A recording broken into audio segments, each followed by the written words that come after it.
রাশিয়ার একজন শীর্ষ পর্যায়ের রাষ্ট্রনেতা ইরান ঘুরে ফিরে গেলেন। এখন পর্যন্ত সবকিছু স্বাভাবিক।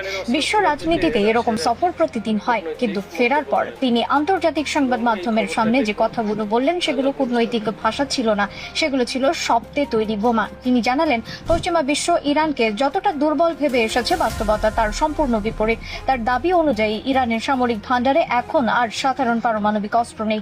সেখানে জায়গা করে নিয়েছে এমন কিছু যার নাম উচ্চারণ করলেই সামরিক বিশ্লেষকদের মুখ ফ্যাকাশে হয়ে যায়। থার্মোনিউক্লিয়ার অস্ত্র, সাধারণ মানুষের ভাষায় যাকে বলা হয় হাইড্রোজেন বোমা। এই একটি শব্দই যথেষ্ট ছিল পুরো পশ্চিমা নিরাপত্তা কাঠামোকে কাঁপিয়ে দেওয়ার জন্য। কিন্তু অনেকের মনেই হয়তো প্রশ্ন ঘুরছে, সাধারণ পারমাণবিক বোমা আর এই থার্মোনিউক্লিয়ার বোমার মধ্যে পার্থক্যটা আসলে কোথায়? এই প্রশ্নের উত্তর না জানলে পুরো পরিস্থিতির ভয়াবহতা বোঝা অসম্ভব। সাধারণ পারমাণবিক বোমা কাজ করে পরমাণু বিভাজনের নীতিতে। একটি ভারী পরমাণুকে ভেঙে ফেলা হয়, আর সেই ভাঙনে যে শক্তি বেরোয় সেটাই বিস্ফোরণ ঘটায়। 1945 সালে হিরোশিমায় যে বোমা পড়েছিল সেটা ছিল এই ধরনের। একটি মাত্র বোমায় একটি পুরো শহর মুছে গিয়েছিল, লক্ষাধিক মানুষ প্রাণ হারিয়েছিল। প্রজন্মের পর প্রজন্ম তেজস্ক্রিয়তার বিষে পুড়েছে, কিন্তু থার্মোনিউক্লিয়ার বোমা সেই ভয়াবহতাকে শিশুর খেলায় পরিণত করেছে। এই বোমায় দুটি প্রক্রিয়া একসঙ্গে কাজ করে। প্রথমে ফিশন, তারপর ফিউশন। হাইড্রোজেনের বিশেষ রূপ ডিউটেরিয়াম আর ট্রিটিয়াম একত্রিত হয়ে এমন শক্তি উৎপন্ন করে যেটা আমাদের সূর্যের কেন্দ্রে প্রতিনিয়ত ঘটে চলা বিক্রিয়ার সমতুল্য। সহজ কথায়, এই বোমা ফাটানো মানে পৃথিবীর বুকে একটি ক্ষুদ্র সূর্য তৈরি করে সেটাকে শত্রুর মাথায় নামিয়ে দেওয়া। হিরোশিমার বোমার চেয়ে এর ক্ষমতা শতগুণ, কখনো কয়েক হাজার গুণ পর্যন্ত বেশি হতে পারে। মানব ইতিহাসের সবচেয়ে শক্তিশালী থার্মোনিউক্লিয়ার পরীক্ষা ছিল রাশিয়ার তৈরি জার বোমা। সেই বিস্ফোরণ এতটাই প্রলয়ঙ্কারী ছিল যে এর শক ওয়েভ পৃথিবীকে 3 বার প্রদক্ষিণ করে এসেছিল। আর আজ রাশিয়ার মুখ থেকেই শোনা গেল সেই একই প্রযুক্তি এখন ইরানের হাতে। কিন্তু গল্পটা কি এখানেই শেষ? মোটেই না, বরং এখান থেকেই আসল রহস্যের সূচনা। রাশিয়ার এই ঘোষণার প্রায় সমান্তরালে আমেরিকার নিজেদের সামরিক গবেষণা প্রতিষ্ঠানগুলো, যাদের থিঙ্ক ট্যাঙ্ক বলা হয়, তারাও একটি বিশ্লেষণ প্রকাশ করলো। স্যাটেলাইট থেকে তোলা ছবি আর গোপন গোয়েন্দা তথ্য যাচাই করে তারা যা জানালো সেটা রাশিয়ার দাবিকে আরো শক্তিশালী করে দিল। তাদের হিসাব অনুযায়ী ইরান ইতিমধ্যে কমপক্ষে 35টি পারমাণবিক ওয়ারহেড প্রস্তুত করে ফেলেছে। এই তথ্য যখন বেরিয়ে এলো, আমেরিকান গোয়েন্দা মহলে নেমে এলো এক ধরনের স্তব্ধতা। কারণ তারা এতদিন ইরানকে মূল্যায়ন করে এসেছিল একটি উচ্চাকাঙ্ক্ষী কিন্তু সীমিত সক্ষমতার দেশ হিসেবে। আর সেই ভুল মূল্যায়নের মাসুল এখন গোটা পশ্চিমা জোটকে দিতে হচ্ছে। কিন্তু প্রশ্ন হলো, আমেরিকা আর ইসরায়েল এতদিন ইরানের এই অগ্রগতি ঠেকাতে পারলো না কেন? উত্তরটা একটি নয়, অনেকগুলো কারণে গাঁথা। প্রথমত, ইরান অনেক আগেই জাতিসংঘের পারমাণবিক পর্যবেক্ষণ সংস্থার পরিদর্শকদের তাদের স্থাপনায় ঢোকার পথ বন্ধ করে দিয়েছে। ফলে আন্তর্জাতিক সম্প্রদায় কার্যত অন্ধ হয়ে গেছে ইরানের পারমাণবিক কর্মসূচির ব্যাপারে। কেউ জানে না ভেতরের ঠিক কি হচ্ছে। দ্বিতীয়ত, ইরান তাদের গবেষণা আর উৎপাদন কেন্দ্রগুলো মাটির উপরে দেখেনি। তারা এমন ভূগর্ভস্থ নেটওয়ার্ক গড়ে তুলেছে যা কল্পনাকেও হার মানায়। আমেরিকান গোয়েন্দারা দাবি করেছে তারা ইরানের মাটির নিচে প্রায় 110টি গোপন স্থাপনা শনাক্ত করতে পেরেছে। কিন্তু বিশেষজ্ঞরা বলছেন এটা হিমশৈলের চূড়া মাত্র। আমেরিকা যা খুঁজে পেয়েছে সেটা ইরানের পুরো সামরিক অবকাঠামোর সম্ভবত 5% নয়, আর সেখানে লুকিয়ে আছে আসল চমক। ইরানের ইসলামী বিপ্লবী গার্ড বাহিনী, যাকে IRGC বলা হয়, তারা পাহাড়ের হাজার হাজার ফুট গভীরে এমন সুরক্ষিত স্থাপনা তৈরি করে রেখেছে যেখানে পৃথিবীর সবচেয়ে শক্তিশালী বাংকার বাস্টার বোমাও পৌঁছাতে পারবে না।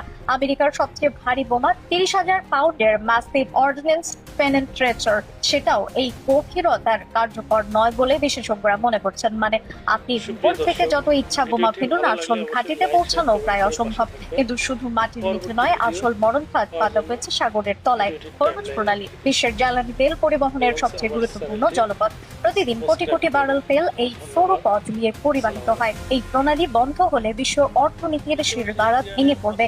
আর এই প্রণালীটির সাগর তলে ইরান শতাধিক সামরিক সুড়ঙ্গ নির্মাণ করে রেখেছে বলে জানা যাচ্ছে।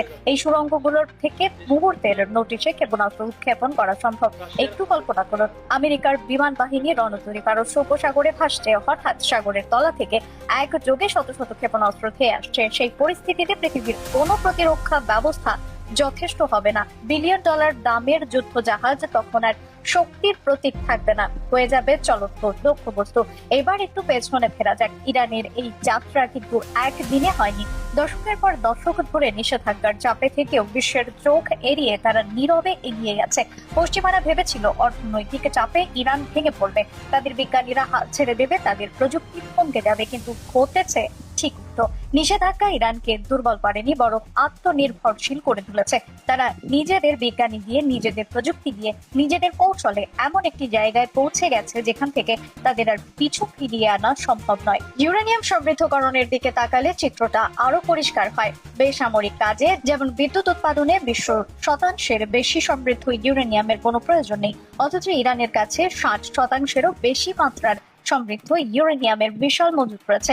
আর 60 থেকে 90% নিয়ে যাওয়া, অর্থাৎ অস্ত্র তৈরির উপযোগী পর্যায়ে পৌঁছানো, সেটা কারিগরি দিক থেকে তুলনামূলকভাবে সহজ একটা ধাপ।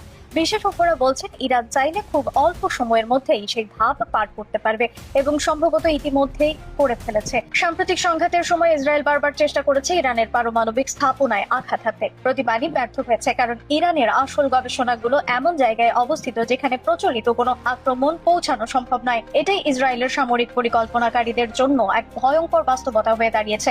এতদিন তারা ভেবে এসেছিল জরুরি মুহূর্তে আকাশ থেকে হামলা চালিয়ে ইরানের পারমাণবিক কর্মসূচি ধ্বংস করে দেবে, কিন্তু এখন তারা বুঝতে পারছে কাগজে কলমে যা সহজ মনে হয়, বাস্তবে সেটা প্রায় অসম্ভব। আর এই পুরো প্রেক্ষাপটে ইরানের সাম্প্রতিক একটি হুঁশিয়ারির নতুন মাত্রা পায়। ইরান স্পষ্ট ভাষায় জানিয়ে দিয়েছিল তাদের সর্বোচ্চ নেতার জানাজা অনুষ্ঠানে কোনো ধরনের বিশৃঙ্খলা বা আক্রমণের চেষ্টা করা হলে এর জবাব এতটাই ভয়ঙ্কর হবে যে ইতিহাসের পাতায় সেটা চিরকাল লেখা থাকবে। আগে হয়তো এই ধরনের কথাকে অনেকেই ফাঁকা বলে ভেবে উড়িয়ে দিত, কিন্তু থার্মোনিউক্লিয়ার সক্ষমতার খবর সামনে আসার পর এই হুঁশিয়ারি আর কারো কাছেই ফাঁকা কথা মনে হচ্ছে না। আমেরিকার থিঙ্ক ট্যাঙ্কের একজন শীর্ষ গবেষক প্রকাশ্যেই স্বীকার করেছেন ইরানের সামরিক সক্ষমতাকে তারা দীর্ঘদিন ধরে অবমূল্যায়ন করে এসেছেন এবং সেটাই সম্ভবত তাদের সবচেয়ে বড় কৌশলগত ভুল। এই স্বীকারোক্তিটা আমেরিকার সামরিক প্রতিষ্ঠানগুলোর জন্য অত্যন্ত অস্বস্তিকর, কারণ বিলিয়ন বিলিয়ন ডলার ব্যয়ে গড়ে তোলা গোয়েন্দা ব্যবস্থা একটি দেশের সবচেয়ে গুরুত্বপূর্ণ সামরিক অগ্রগতি ধরতে পারল না।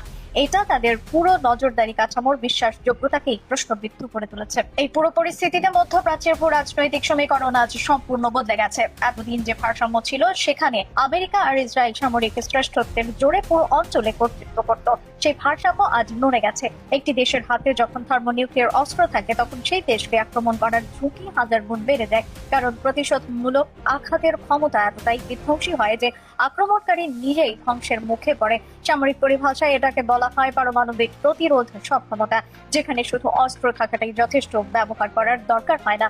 ইসরায়েলের জন্য এই পরিস্থিতি বিশেষভাবে উদ্বেগজনক। ভৌগোলিকভাবে ইসরায়েল একটি অত্যন্ত ক্ষুদ্র দেশ, একটি মাত্র থার্মোনিউক্লিয়ার অস্ত্রের আঘাতে পুরো ভূখণ্ড ধ্বংসস্তূপে পরিণত হতে পারে। এই ভয়ে এখন ইসরায়েলের সামরিক কমান্ডারদের ঘুম কেড়ে নিয়েছে। এই পুরো বিষয়টা নিয়ে এখন বিশ্ব জুড়ে বড় সামরিক বিশ্লেষকদের মধ্যে তীব্র বিতর্ক চলছে। কেউ কেউ বলছেন রাশিয়ার এই দাবি এটা পশ্চিমাদের ওপর মানসিক চাপ তৈরির কৌশল মাত্র। অন্যদিকে অনেকেই বলছেন সামরিক আমেরিকার নিজেদের গবেষণাকেই যখন ইরানের 35টি ওয়ারহেডের কথা নিশ্চিত করছেন, তখন রাশিয়ার দাবিকে একেবারে উড়িয়ে দেওয়ার সুযোগ নেই। সত্য যেটাই হোক, একটা বিষয় এখন স্ফটিকের মতো পরিষ্কার। মধ্যপ্রাচ্যের শক্তির ভারসাম্য আর একটি সম্পূর্ণ নতুন বাস্তবতার মুখোমুখি দাঁড়িয়ে। থার্মোনিউক্লিয়ার সক্ষমতা, মাটির 1000 ফুট গভীরে অভেদ্য সামরিক ঘাঁটি, সাগর তলের শত শত মরণ সুড়ঙ্গ, এই তিনটি জিনিস একসঙ্গে একটি দেশের হাতে থাকার পরেও কি আমেরিকার বা ইসরায়েল সামরিক অভিযানের ঝুঁকি নেবে, নাকি তারা বুঝতে পারছে যে সেই দিন শেষ হয়ে গেছে যখন শক্তির জোরে ইচ্ছা মতো মধ্যপ্রাচ্যে খেলা যেত? আপনি কি মনে করেন ইরানের এই সক্ষমতা কি সত্যি এই অঞ্চলে একটা স্থিতিশীলতা আনবে, নাকি এটা আরো বড় কোনো সংঘাতের বীজ বপন করছে? এই প্রশ্নের উত্তর হয়তো আজকের তারিখে কারো কাছেই নেই, কিন্তু আগামী কয়েক মাসের মধ্যেই বিশ্ব সেটা জেনে যাবে। আপনার মতামত জানান কমেন্টে।